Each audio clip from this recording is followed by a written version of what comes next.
Welcome back to the garden. In my previous video, I showed you how I built this crazy garden.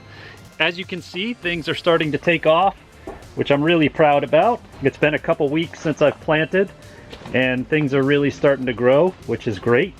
Obviously, that was the goal of the whole thing, so I'm really proud about that. So in this video, what I'm going to attempt to do is show you a little bit of what I did for the soil, the irrigation, my plant choices and placing, and some of the finishing touches that just kind of finish up the garden. So let's dive into it.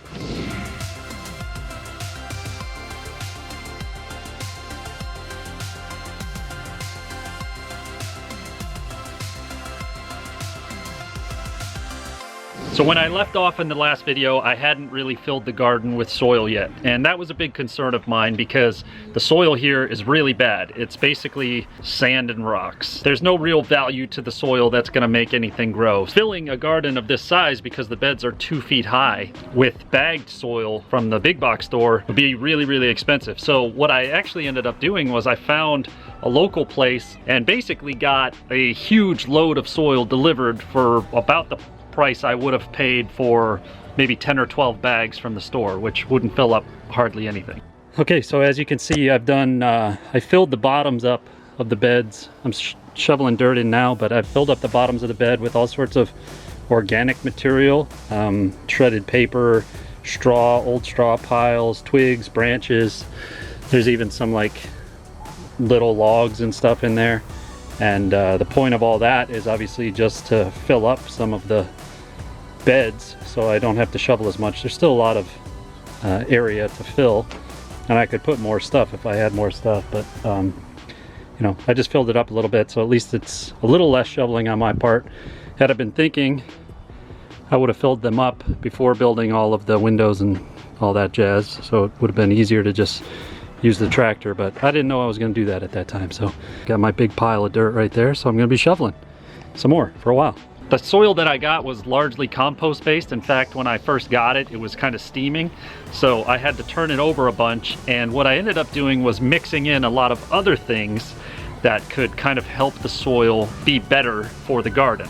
So what I did was I actually took some of the sandy, crappy soil that I have and mixed it in and tried to get it about a 50-50 mix. And then on top of that, I added the vermiculite in, which loosens up the soil, keeps it kind of airy and well draining and that type of thing, and topped off each bed with a pre-bagged mix about 2 inches.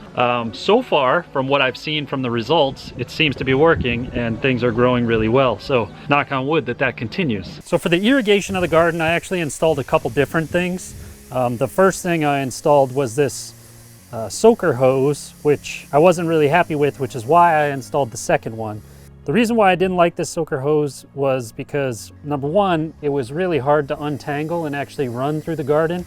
I used some landscape stakes to try and hold it down, but I couldn't even get it to stay with those half the time because the soil was so loose. So what I ended up doing is putting a bunch of rocks on it in different places. Some places I actually put a little bit of soil on top of it, and I used the landscape stakes. It was really hard to use, so I wasn't really happy with that, which is actually a great opportunity to talk about this video's sponsor. Northern Tool and Equipment hooked me up with a bunch of cool stuff for the garden. First being, they did hook me up with this replacement soaker hose, which I'll probably be replacing soon. They also hooked me up with an awesome solar spotlight that I can use in the garden at night. Sometimes the only time I get to come out here is late at night or early in the morning. So having this solar light is really cool, puts off a ton of light. You can control it with the remote control, so you can set it to turn on for motion. They also hooked me up with this really cool multi-position ladder that goes from step ladder to full extension ladder. If you only have room for one ladder in your shop or your garage, this is the one to get. So if you guys are looking to outfit your shop or your home with some new tools and equipment, make sure you guys check out northerntool.com or visit one of their over 150 store locations. So thank you again to Northern Tool for hooking me up for the garden. Now back to the video. So this is the irrigation line that I ran up into the garden beds initially. I ended up putting a shutoff on it so I can control and change out this zone if I need to, as well as the zone that comes off of this down the line.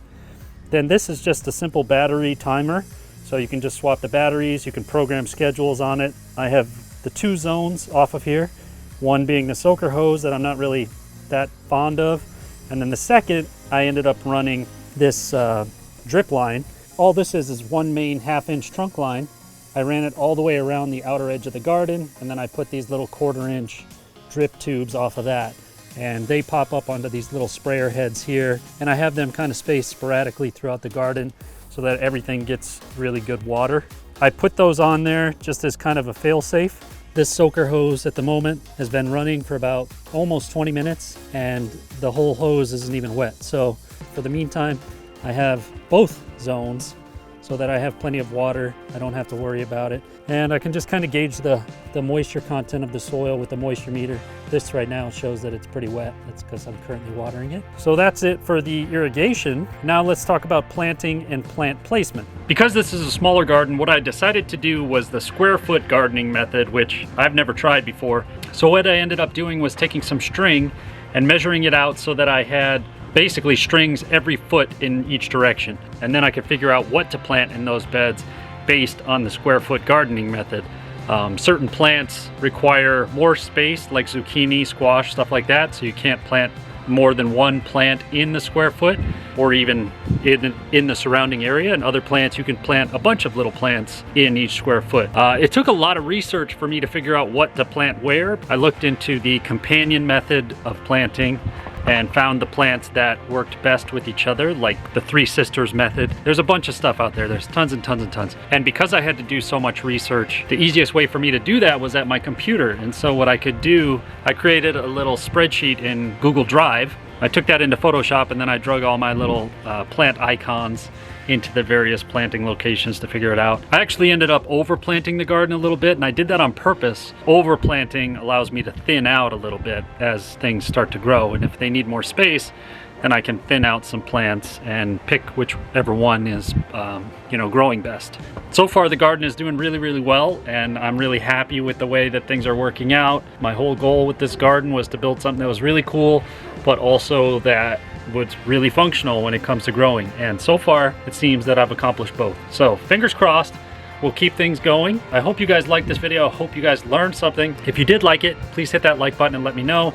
Let me know about your gardens down below, what works well for you, what doesn't, and let's keep the conversation going. So as always, you can hit me up on Instagram at Mr. Fix It DIY, or you can always shoot me an email. And as always, you can find all my home improvement and how-to projects on my website at MrFixItDIY.com.